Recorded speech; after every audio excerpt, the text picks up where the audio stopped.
Hello, I'm Charles Kovess, Australasia's passion provocateur. Welcome to this week's episode of the Charles Kovess Show, episode 168. Whether you're watching on YouTube or on Rumble or listening via one of the many podcast platforms. In this week's episode, I share insights on the powerful glue that can unite humanity in resisting attacks on our freedoms and attacks on those who seek truth. This episode is inspired by the extraordinary front page of the Australian newspaper on Saturday, September 23, announcing the pending retirement of Rupert Murdoch as chairman of News Corporation. That headline, under a big picture of Rupert Murdoch, says, "Enduring resolve to fight for freedom and the truth." I'm happy that Rupert Murdoch and I are both fighting for freedom and the truth. But do I believe him?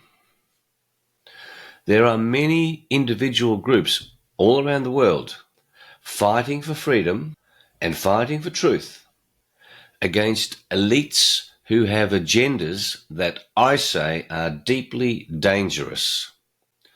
I participate in a number of such groups. I moderate a number of such groups.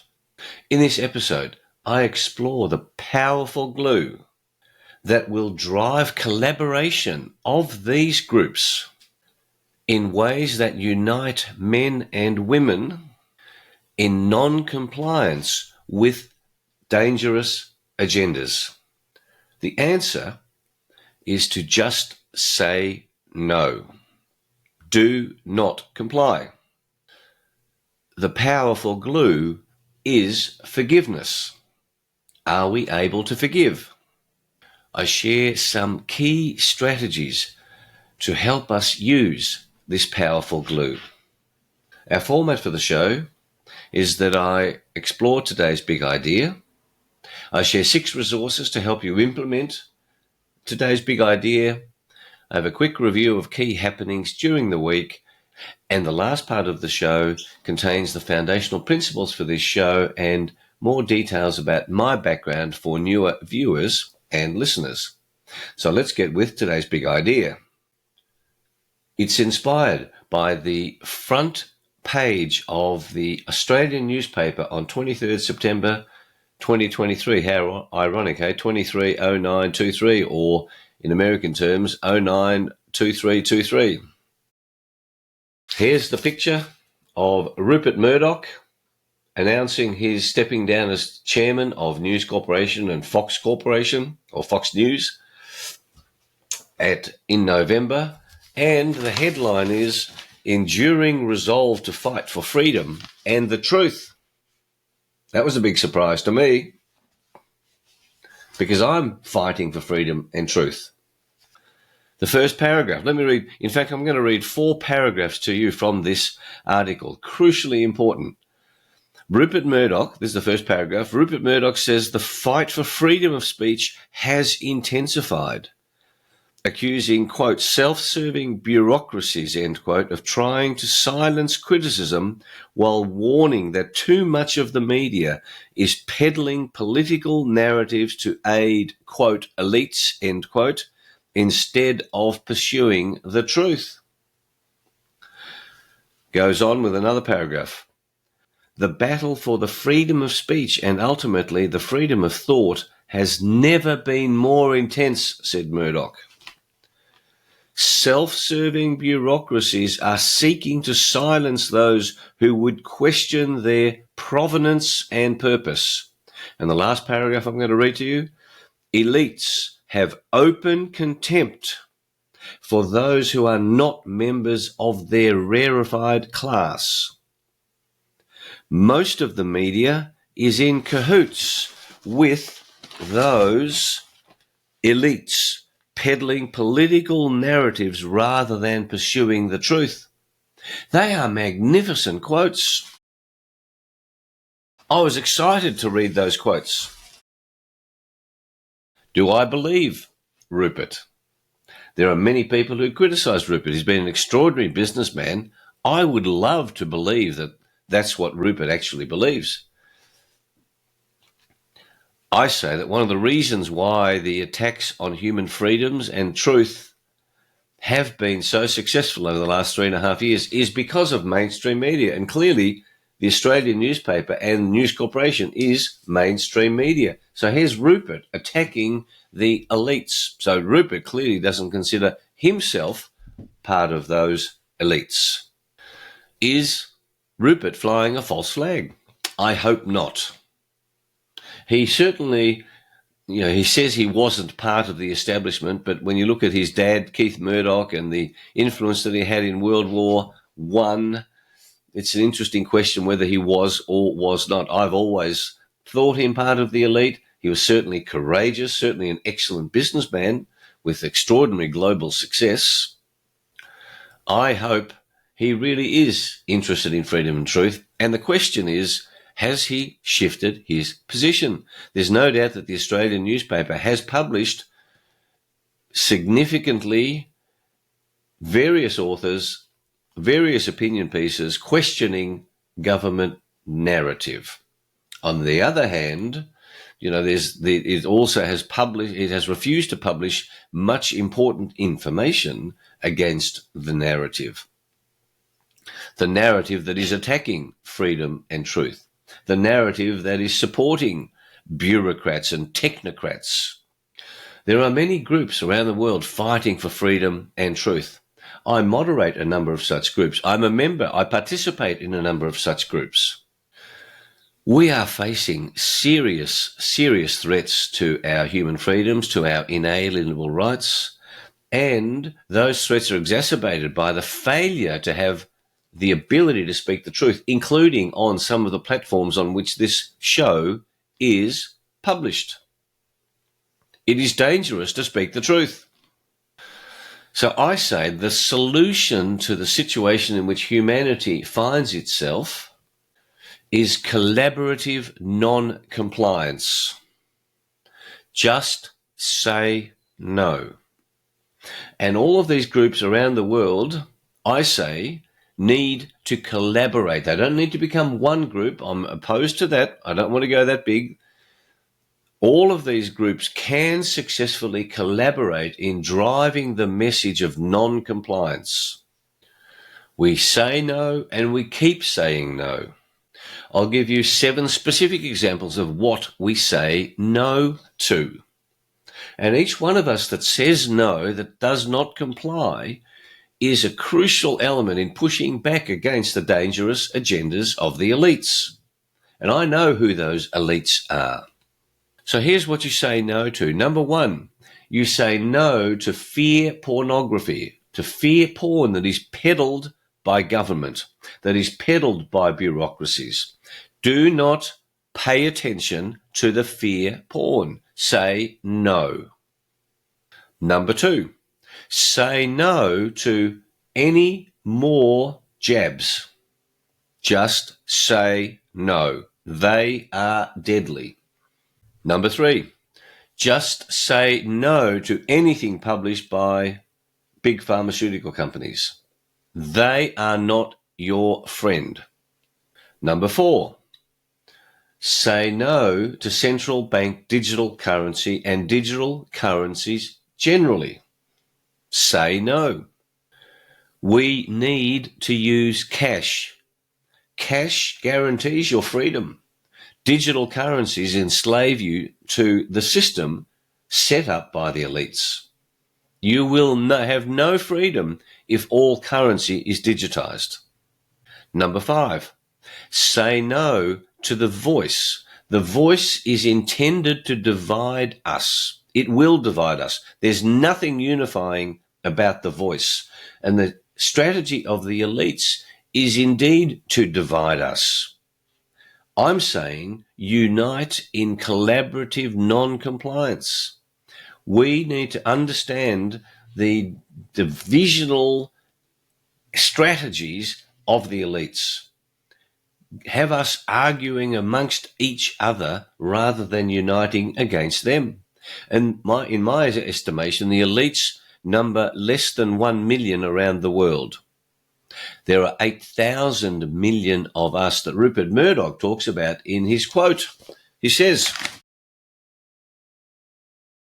and I remind you, elites have open contempt for those who are not members of their rarefied class. Number 6, say no to the climate emergency. There is no climate emergency. Say no to smart cities or 15-minute cities that are really 15-minute ghettos. Say no. This is a fraud perpetrated by the unelected United Nations and its Agenda 2030.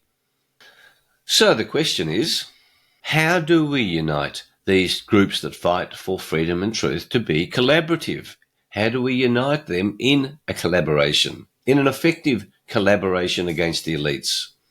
Here's my number one advice. We use the powerful glue of forgiveness. We need to become better at forgiving each other. The groups have angst between each other. There are leaders of these groups who have angst amongst other leaders of such groups. The elites love the fact that we are not collaborating. So what do we have to forgive? There are 5 key areas or key focuses, or foci, to use the Latin, to pay attention to.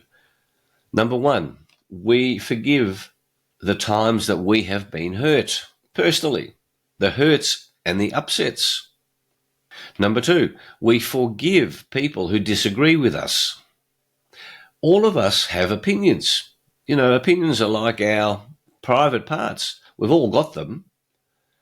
And what happens is that we have deep, deep disagreements and we say, that person, Rupert Murdoch, I can't believe him because he's part of mainstream media. I'm never going to forgive him. He has, and this disagreement then means that leaders of groups, they're not going to work with each other because they had a disagreement on a particular issue. And many of you know what the issues are that I'm talking about, on science and medical issues, on political issues. Indeed, there are newly emerging freedom-fighting political parties that agree on 90% of the agenda, but because they disagree on 10% of the agenda, they refuse to collaborate. The third area is to forgive people for losing your status.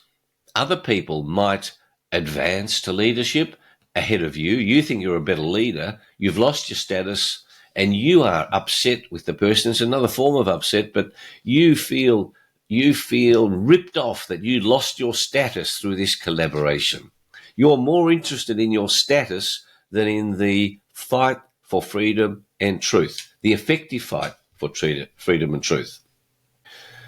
The fourth area is to forgive people who have stolen from you. When you think about it, what have they stolen?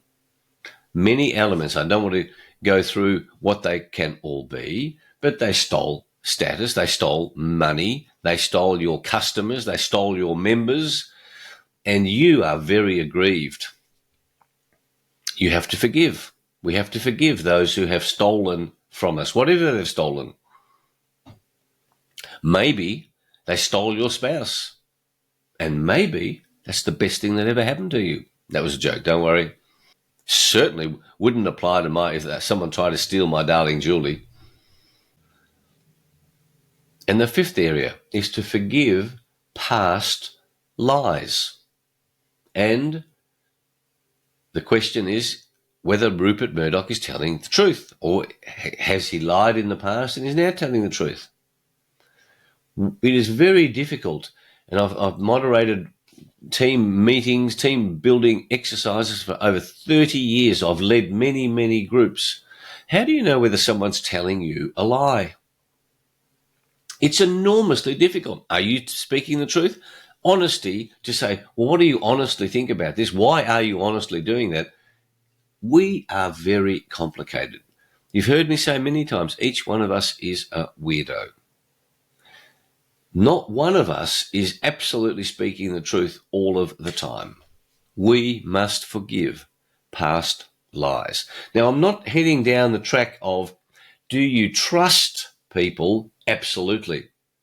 Forgiveness is a different issue to making decisions based on trust. I'm talking about the need to use the glue of forgiveness so that as human beings, as men and women, we learn to get along better with each other. We have our disagreements, we forgive, we come from a space of caring about what we're jointly fighting for, of freedom and truth. And then we get reminded about that, so we come back and we say, I forgive it. And that's coming from a space of love. And if you love freedom and truth and you love the life that you want, you then think about, do you love other people? It's a great question, and it's really hard to love people who have hurt you, who have lied to you. I get that. But we're fighting for a bigger cause here. We're fighting for freedom and truth. Humanity needs to unite against the elites. The elites are very powerful. They have money, they have influence. The glue of forgiveness will enable all of these groups, and there are hundreds of them around the world, to collaborate in ways where through forgiveness we can look through the things that divide us and focus on the things that unite us. And the two things particularly are freedom and truth. So, some resources. So my book this week is Non-Violent Communication, A Language of Life by Marshall Rosenberg, an excellent book that really helps to help you deal with how you use language in a situation where you're deeply, deeply hurt, upset, angered by another person. My song this week by John Denver, talk about singing from his heart, is I'm Sorry, of course. Every time I hear this song, I think about that. Who do I have to forgive? You know, I'm sorry for the way things are in China. I'm sorry things ain't what they used to be. But more than anything else, I'm sorry for myself. And on he goes, I'm sorry for all the lies I told you. I'm sorry for the things I didn't say. But more than anything else, I'm sorry for myself. Well, it's okay to be sorry for yourself. But the reminder of this is sing this song and think about who you're going to forgive, but also, who needs to forgive you, because believe it or not, you probably haven't been perfect in your life. My spiritual tip is to think about who you need to forgive at the same time as you're thinking about who would need to forgive you. Who out there thinks that you are a piece of crap? There are probably many people who think I'm a piece of crap.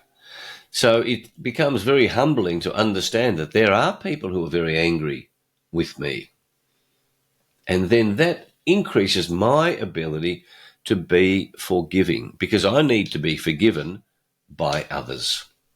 My health tip is to explore the relevance of your pH levels.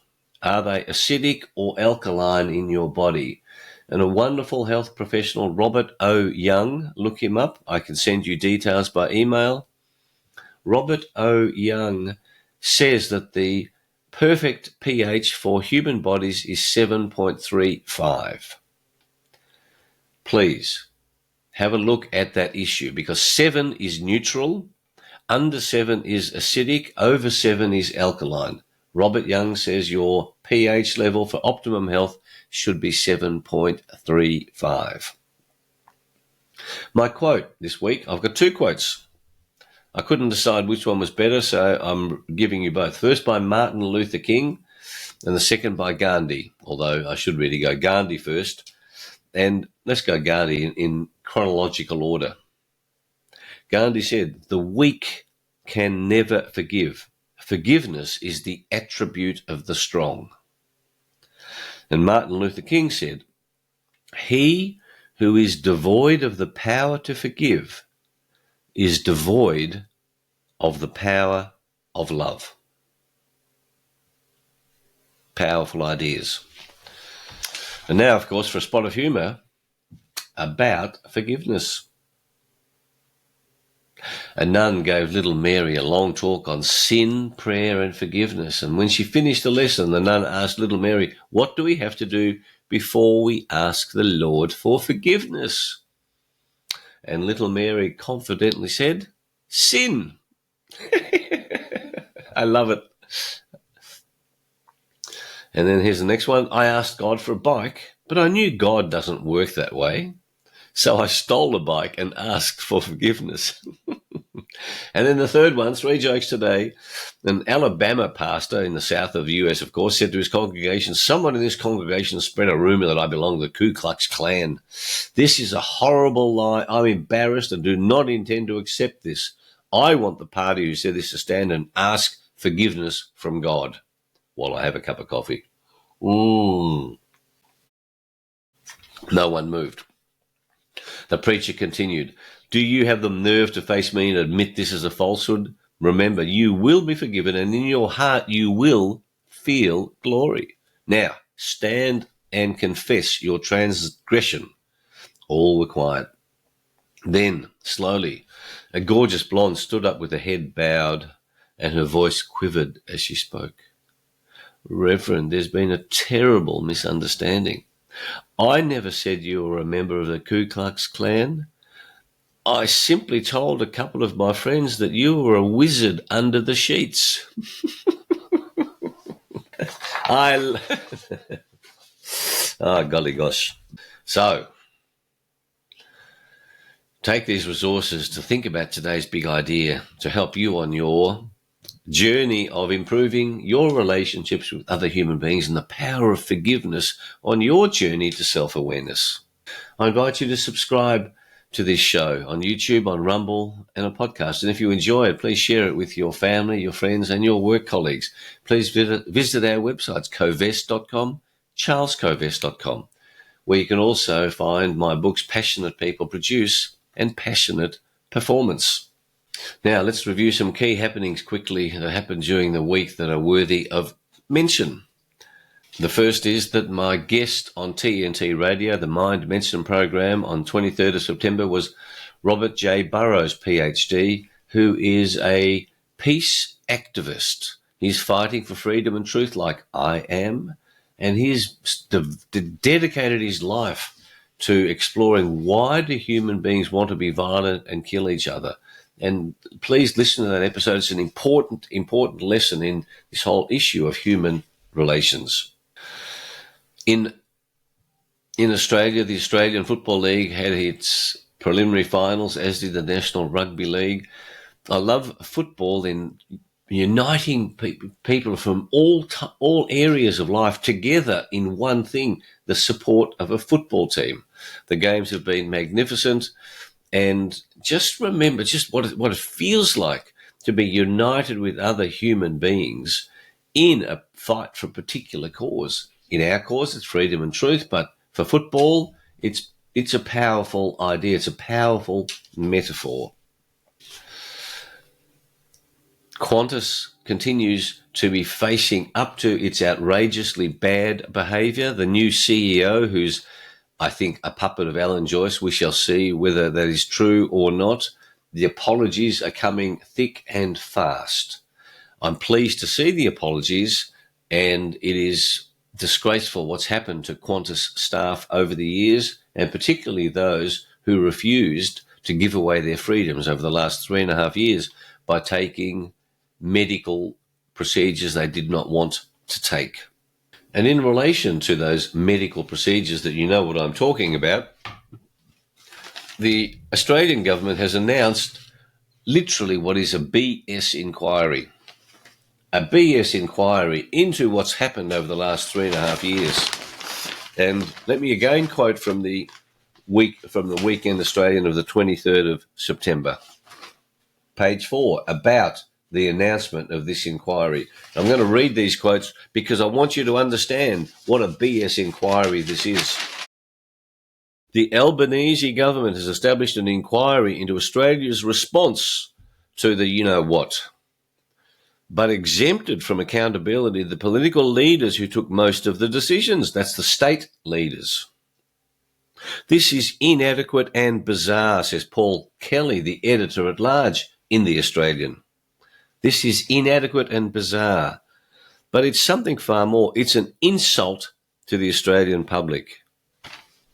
The message to the Australian public is unmistakable. If you were damaged by unfair, unjustified or inept treatment by state governments in relation to lockdowns, closed schools, shut borders, restricting business, public health measures, limiting people movements and excessive police powers, the Albanese government declines to conduct a proper inquiry or assessment of such issues.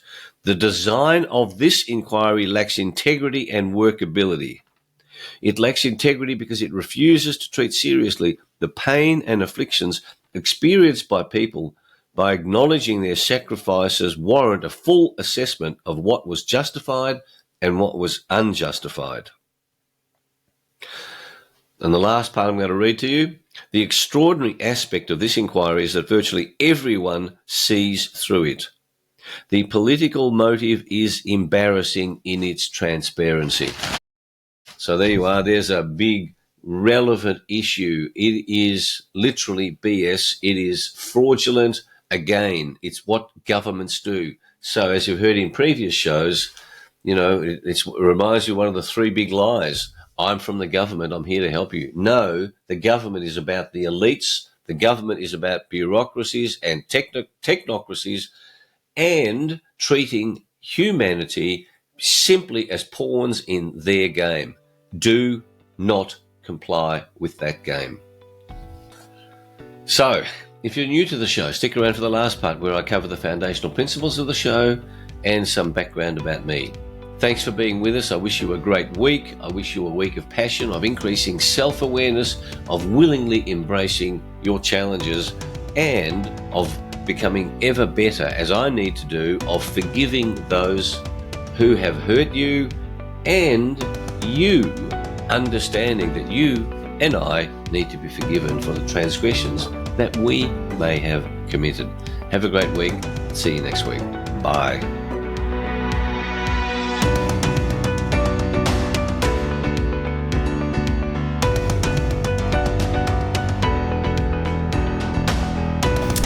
And now, for viewers and listeners who want to know more about my background and what else I do with my life, as well as the foundational principles of the show, here we are.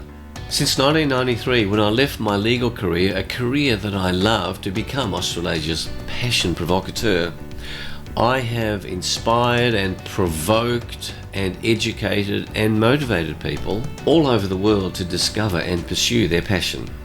I have helped people via the books that I've written, via speeches at conferences, via in-depth team building programs, workshops over 1, 2 or 3 days, or over 3 months, 6 months.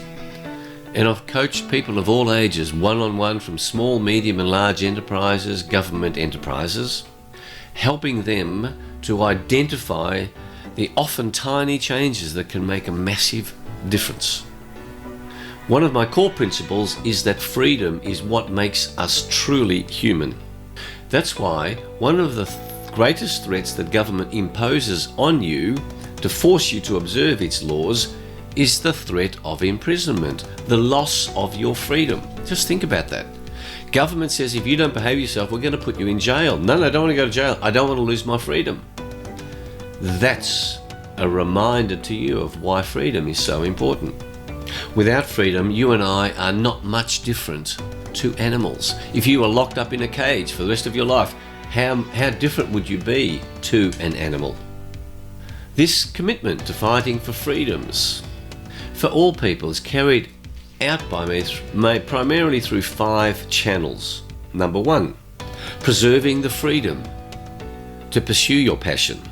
Number 2, inspiring you to be able to be free through excellent health. Number 3, helping preserve freedom throughout the world through the expansion of industrial hemp, a magnificent agricultural crop, an almost miraculous crop that enables every community to thrive independently of government. In this way, the power of government to take away freedom is minimized. Number 4, fighting for freedom through legal strategies. So I do work as a legal strategy consultant, as an interface between clients and their lawyers. And number 5, as chairman of the Australian Institute of Comedy and as a board member of the Australian Cartoon Museum, fighting for the freedom of thought and speech through uncensored comedy and humour, through avoiding political correctness in the comedic space. When you block freedom of speech, freedom of thought, that's the beginning of the end of your freedoms. The foundational principles for the Charles Kovess Show are founded on the formula SA plus P equals S. Your self-awareness added to your passion will guarantee that you are successful. And the best definition of success I have found in life is that success is the progressive realization of your worthy ideals. The progressive realization of your worthy ideals. This show is also guided by Socrates' famous principle and quote, "The unexamined life is not worth living." You can see I'm wearing my red jacket. I wear my red jacket for all my shows. Red is the colour of passion, so that when you see me on the YouTube version, it reminds you that when you see red in your life, you ask yourself the question, am I pursuing my passion? What am I passionate about? Am I still passionate about that? What might I newly be passionate about?